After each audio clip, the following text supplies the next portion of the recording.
দীর্ঘ এক যুগেরও বেশি সময়ের আইনি লড়াইয়ের সফল অবসান হলো।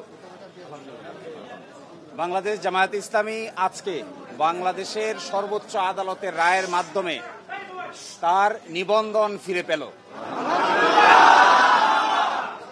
পলিটিক্যালি মোটিভেটেড পিআইএল বা রাজনৈতিক উদ্দেশ্যে দায়েরকৃত মামলার মাধ্যমে জামায়াতের নিবন্ধন কেড়ে নেওয়া হয়েছিল। আজকের এই রায়ের মাধ্যমে বহুদলীয় গণতান্ত্রিক এবং অংশগ্রহণমূলক সংসদ প্রাপ্তি নিশ্চিত হল। আমরা আশা করি এই রায়ের পরে বাংলাদেশে সঠিক নির্বাচনের মাধ্যমে প্রাণবন্ত সংসদ গঠিত হবে। জাতি, ধর্ম, বর্ণ, শ্রেণী নির্বিশেষে সকলেই তাদের ইচ্ছা অনুযায়ী ভোটাধিকার প্রয়োগ করে জামায়াতে ইসলামীর নেতৃবৃন্দকে বেছে নেবেন, এটা আমরা প্রত্যাশা করি। এবং আমরা এটাও প্রত্যাশা করি বাংলাদেশের আগামী সংসদে ইন্টারেস্টিং এবং কনস্ট্রাকটিভ বিতর্ক হবে, যার মাধ্যমে ডেমোক্রেসি একটি স্থায়ী রূপ লাভ করবে।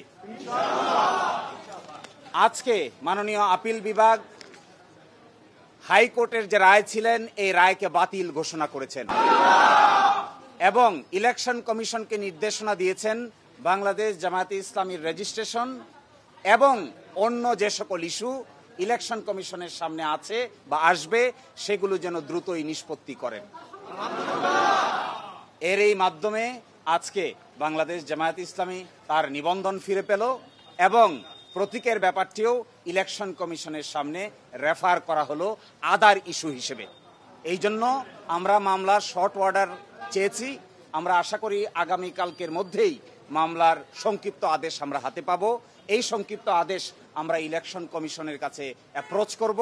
বাকিটা ইলেকশন কমিশন আইন অনুযায়ী অতি দ্রুত জামাতের নিবন্ধন এবং জামাতের প্রতীক বুঝিয়ে দিবেন, এটা আমরা প্রত্যাশা করি।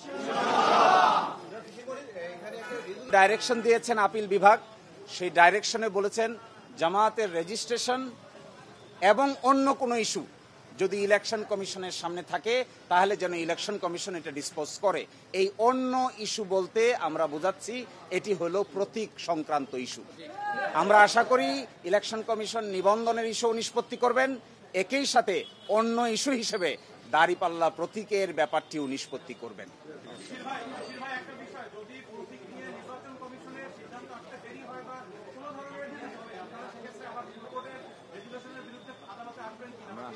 না, আমরা প্রত্যাশা করি বাংলাদেশ সুপ্রিম কোর্টের সর্বোচ্চ আদালতের রায় চূড়ান্ত। কে কবে কখন প্রশাসনিকভাবে সিদ্ধান্ত নিয়েছেন এগুলো বিচারিক কোনো সিদ্ধান্ত নয়। এই জন্য আমরা প্রত্যাশা করি ইলেকশন কমিশন রায়ের কপি পাওয়ার পরে অবশ্যই দ্রুততম সময়ের মধ্যে এই দুটো বিষয়ের সিদ্ধান্ত নিবেন এবং আমাদের প্রত্যাশা কার্যকর হোক, এটাই আমরা গভীরভাবে বিশ্বাস করি। আপনাদেরকে ধন্যবাদ। আপনাদেরকে ধন্যবাদ।